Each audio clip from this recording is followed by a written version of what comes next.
Low libido, fatigue, early exhaustion हे लाजिरवाणं नाही आणि भीतीदायकही नाही, पण दुर्लक्षित ठेवलं तर मोठी समस्या बनू शकतं.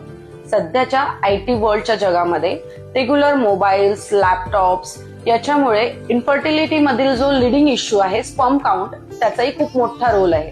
स्पर्म काउंट कमी होतात आणि मॉर्फोलॉजिकल डिफेक्ट स्पर्म्स मध्ये दिसून येतात, जसं मॉटिलिटी डिफेक्ट, स्पर्म मधील हेड डिफेक्ट, टेल डिफेक्ट यासारखे इश्यूज दिसतात. आयुर्वेद मधील वाजीकरण चिकित्सा थेट रिप्रोडक्टिव्ह टिश्यूला पोषण देते, स्टॅमिना वाढवते आणि हार्मोन्स नैसर्गिकरित्या बॅलन्स करते. त्यामुळे शरीराला ऊर्जा परत मिळते, मन शांत होतं आणि कॉन्फिडन्स पुन्हा रिबिल्ड होतं.